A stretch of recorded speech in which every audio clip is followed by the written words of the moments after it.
Welcome to our deep dive, everyone. You guys have sent us some pretty fascinating stuff this time around. Yeah, definitely. Textbook excerpts, lecture notes, all focused on organic chemistry and alkenes. Yep. So it's like you've handed us this treasure map right Yeah. to the molecular world. That's a great way to put it. It really is. And we're ready to explore. And you're right on the money.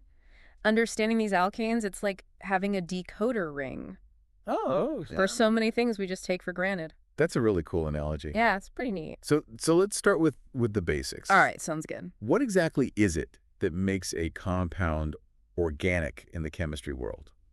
Well, it all comes down to carbon. Okay. These compounds. They always contain carbon atoms, Okay. often bonded to hydrogen, oxygen, and other elements. Mm-hmm. You can think of carbon as like the social butterfly Oh, okay. of the periodic table, Yeah. always connecting with other atoms I like that. to form just this incredible variety of structures. Wow, so many different arrangements, huh? Oh, tons. The source material talks about different ways to represent these molecules. Right. So we've got molecular formulas and then these things called structural formulas. Right. Displayed, condensed, skeletal. Mm-hmm. Why so many different ways to describe the same thing? Well, imagine you're trying to explain a building to somebody. Okay. You could just list out all the materials, right? The Mhm. bricks, wood, glass. That's your molecular formula, basically. It's Right. just the basic ingredients. Yeah. But to really get what the building's all about, you need blueprints.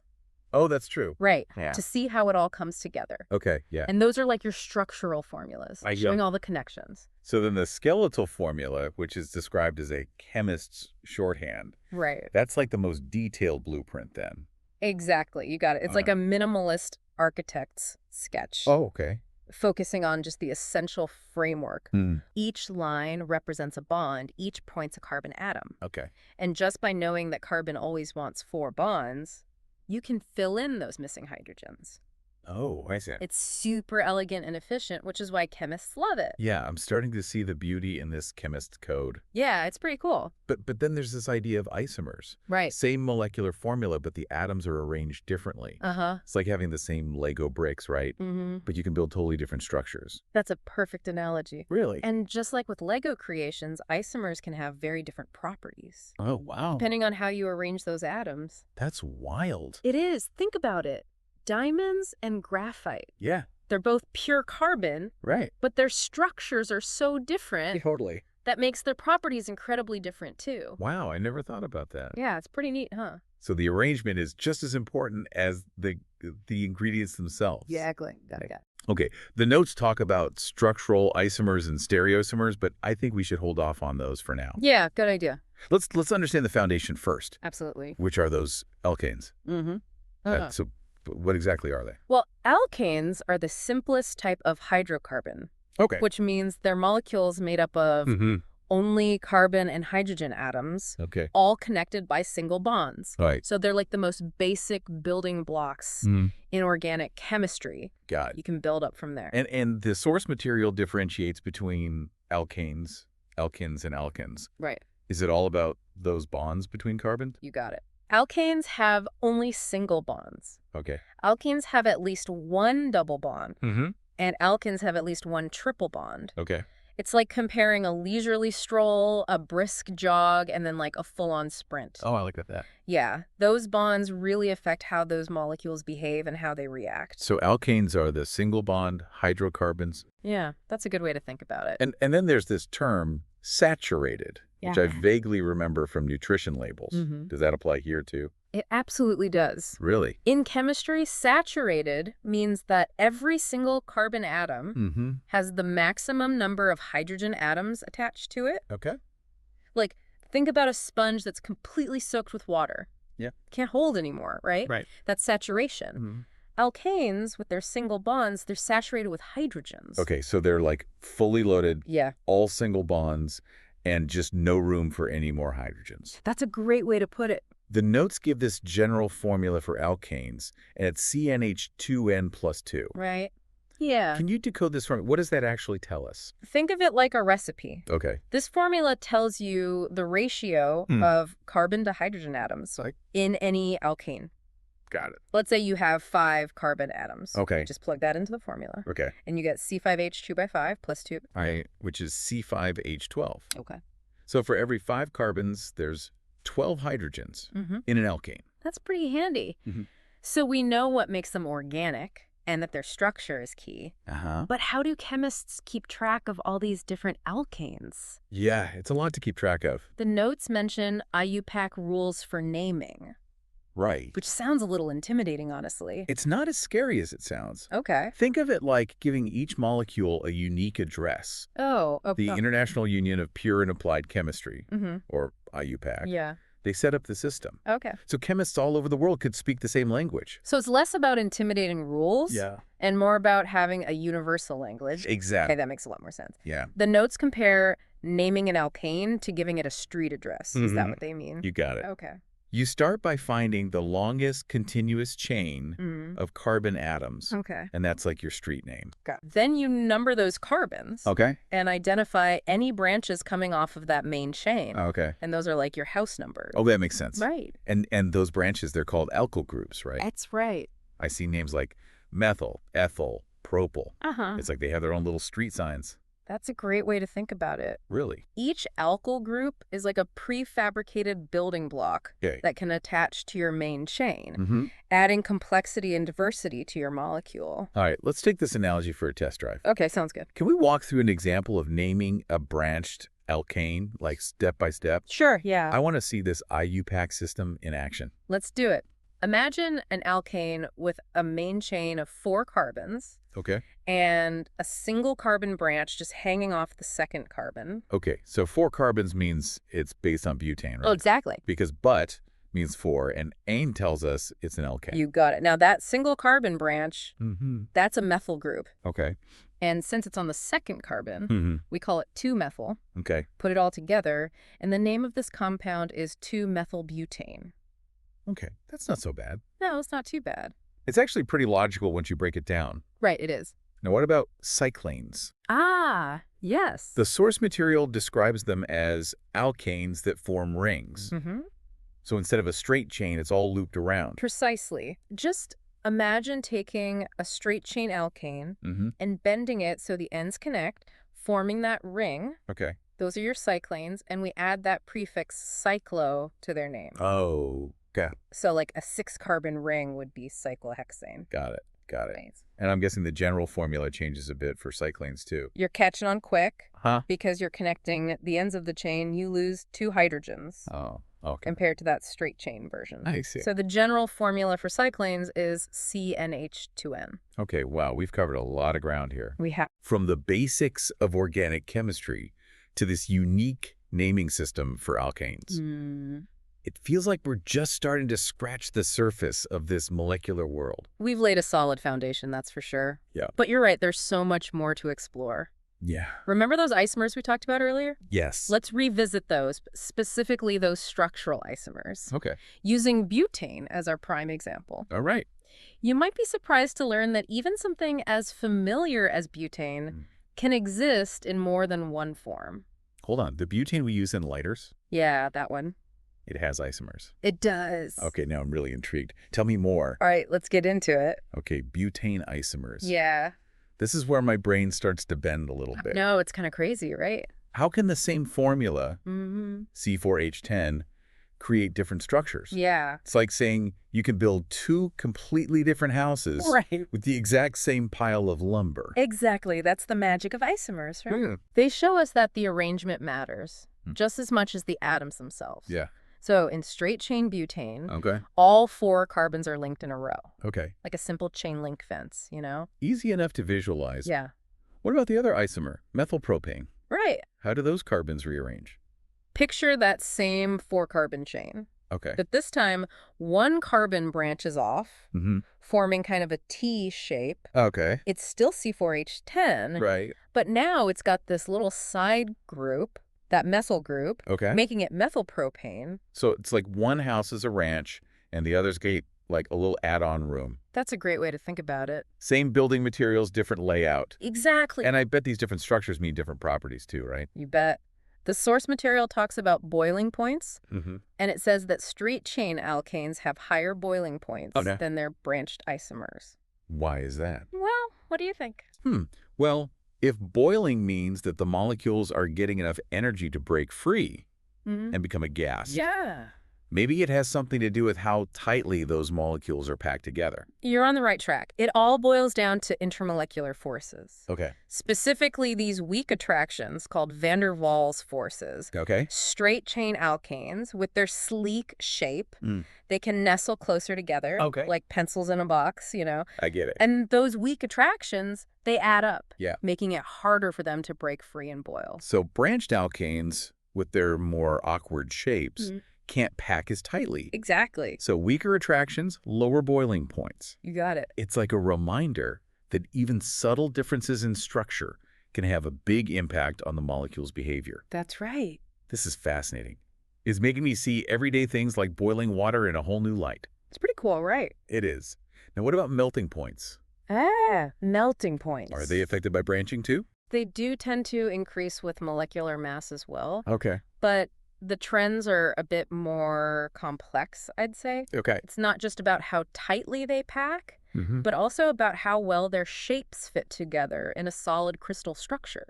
Okay. Like think about stacking blocks versus a pile of oddly shaped rocks. Yeah, that makes sense. One's going to be a lot more stable than the other. So melting points are less predictable. Yeah, I'd say so. More of a puzzle. The notes also mention solubility. Right. And I remember this phrase like dissolves.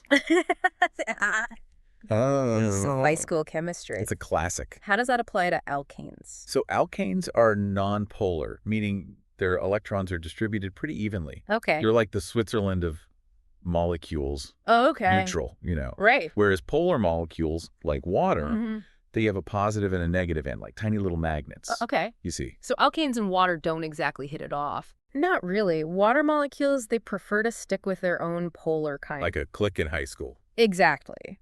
And alkanes, well, they dissolve best in nonpolar solvents. Yep. Substances that share their neutral personality, I guess you could say. So that's why oil and water don't mix. You got it. One's polar, one's nonpolar. Exactly. Classic example of dissolves. And this principle, it's super important for understanding how molecules interact. Yeah. In all sorts of situations, really. Right. From the way your cells function to how pollutants spread. Wow. It's everywhere. So we've got structure, boiling points, melting points, solubility. Now let's talk about what alkanes actually do. Okay, yeah. I'm ready for some action. All right, let's do it. The notes highlight combustion as a major reaction. Yeah, combustion is all about burning, right? Alkanes react with oxygen and release energy in the form of heat and light. Think of a campfire. Yeah. The wood is mostly cellulose, a complex carbohydrate, which breaks down into simpler molecules, including alkanes. And those are what fuel the flames. So that satisfying crackle and heat, those are thanks to alkanes. In part, yeah. That's so cool. And the complete combustion of an alkane produces carbon dioxide and water. Okay. For example, burning methane, the main component of natural gas, follows this equation. CH4 plus 2O2 yields CO2 plus 2H2O. And that's why we use natural gas and propane for heating and cooking. Exactly. Right. It's all about that efficient energy release. But the source material also mentions the environmental implications of burning these fossil fuels. Right. Which are largely made up of alkanes. Yeah, it's a bit of a double-edged sword, right? Yeah. Combustion provides us with energy we need, but it also produces carbon dioxide. Right. Which is a major contributor to climate change. Yeah. It's a trade-off with big consequences. Yeah, definitely a reminder that even basic chemistry concepts are connected to these global issues. Now, what about other reactions that involve alkanes? The notes mention halogenation. Halogenation. What's that all about? It's like a substitution game. Okay. Alkanes react with halogens, like chlorine or bromine, often in the presence of UV light. Okay. So imagine a chlorine molecule, Cl2, getting split apart by that UV light, creating two chlorine atoms, each with a single unpaired electron. Okay, those unpaired electrons sound a little unstable. They are. They're called free radicals. Okay. And they're highly reactive, desperate to find another electron to pair up with. So they attack the alkane. Exactly. They grab a hydrogen atom and its electron. So it's like a chain reaction of electron theft. That's a great way to put it. That's pretty wild. And that creates an alkyl radical, which is also reactive, looking to pair up its lonely electron. Okay. So it grabs a chlorine atom and the process just keeps going. Wow, so halogenation is way more dramatic than I expected. It's a bit of a molecular dance, isn't it? It is. And it's not just theoretical, right? What are some real-world uses for these halogenated alkanes? They're used as solvents, refrigerants, even in the production of plastics. You know, Teflon, that nonstick coating on your frying pan? Yeah. That's made using a halogenated alkane. Wow, so alkanes are far more than just simple hydrocarbons. That's right. They're the foundation for all sorts of important compounds and processes. Exactly. And speaking of the real world, the notes list some specific alkanes and their uses. All right, let's hear it. We've already talked about methane and propane as fuels. Yeah. Butane is found in lighters, camping stoves. Okay. Pentane is used in polystyrene foams and as a solvent. Hexane is also a solvent, used to extract oils from seeds, and even for making glues. Wait, so the same stuff that helps make sticky notes is also used to extract oils? Yep, that's right. That's pretty versatile. It is. And here's a surprising fact. There's a factory in Rwanda that uses hexane to extract a natural insecticide called pyrethrin. Interesting. From pyrethrum flowers. Wow. Rwandan insecticide factories using hexane. It's a small world, isn't it? It is. Who knew alkanes had such global reach? It's pretty amazing, right? It is. I'm starting to see the world through a different lens now. I know, right? Appreciating all the chemistry happening all around me. It's everywhere. But before we wrap up this deep dive, I have to ask, what's the big takeaway here? Yeah. Why should anyone care about alkanes? Because they're the foundation. Understanding alkanes is like having a key to unlock all the secrets of organic chemistry. They're the building blocks for a vast number of substances we use every single day. From fuels and plastics to medicines and insecticides. Right. Knowing their structure, their properties, their reactions, it helps us make sense of the world at a molecular level. It's like gaining a superpower. It kind of is. The ability to see the unseen. And understand the chemistry that shapes our lives. Exactly. And this is just the beginning, right? Oh, yeah, for sure. Alkanes are the simplest hydrocarbons. Right. There's a whole universe of more complex organic molecules built upon this foundation. Absolutely. I feel like this deep dive has definitely sparked my curiosity. Good, I'm glad. To explore further. Yeah. But for now, I think our listeners are ready for a final thought. Okay, sure. Something to ponder. All right, how about this?